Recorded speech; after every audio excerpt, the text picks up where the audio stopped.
Wyoming has the smallest population of any U.S. state. In fact, the whole state of Wyoming has a population that is 14 times smaller than just the city of New York, 7 times smaller than Los Angeles, and 5 times smaller than Chicago. Now, some states have small populations simply because their landmass is so limited. And yet, the nation's smallest states, Rhode Island and Delaware, still offer populations that are more than double Wyoming's. And Wyoming is the 10th largest state by area.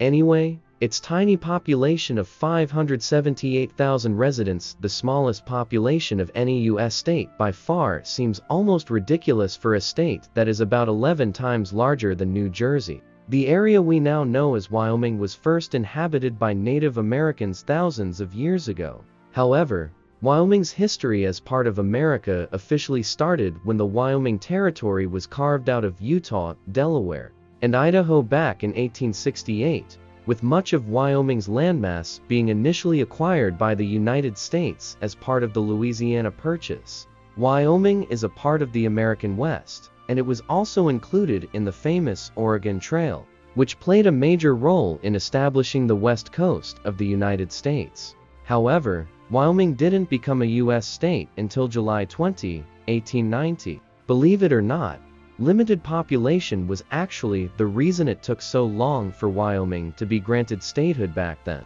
That's because the U.S. government required at least 60,000 residents for territories to become states, so it wasn't until Joseph Carey, Wyoming's delegate at the time, overstated the territory's population that Wyoming was able to convince Congress to make it the 44th state of America. Now, I'm sure you're wondering why Wyoming has always struggled with its population, and frankly, I think there are several reasons the cowboy state has always had such a limited population size. See, the thing is, Wyoming never attracted significant settlement in the beginning because it had a difficult climate and complicated geography. As Wyoming is a dry state with harsh, cold, and snowy winters and rugged mountainous terrain.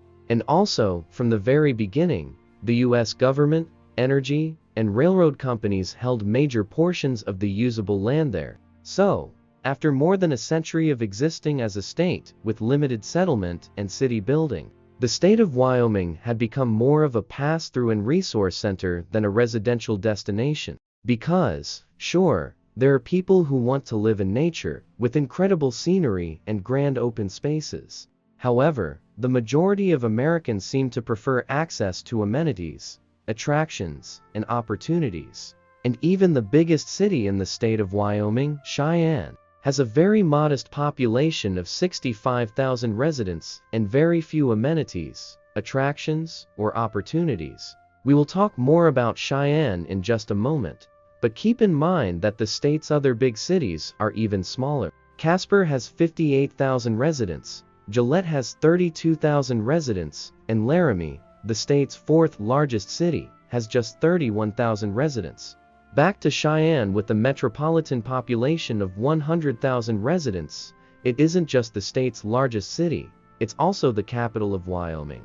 And Cheyenne is a charmingly safe city with low unemployment and more economic opportunity than anywhere else in the state. It's even the home of Taco John's, Greenhouse Data, and the Sierra Trading Post. Cheyenne has a median household income of $68,000 and a median home price of $369,000. In fact, Cheyenne is growing at a rate of about 2% each year, easily above the national average.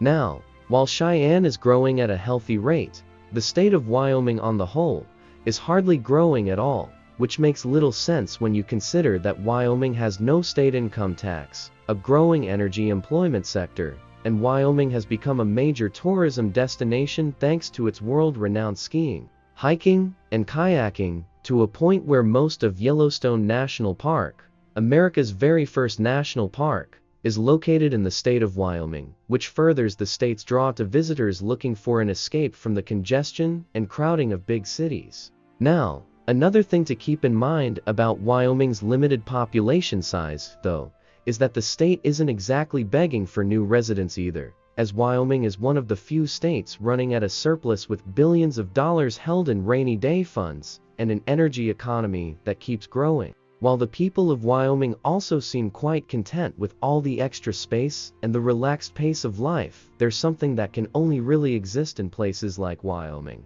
where there are just 5.85 people per square mile. You don't go west to compromise, make yourself more comfortable. No, you don't go west to settle down, or hurry up, or draw a crowd. Because the truth lies west, and it's time to discover yours.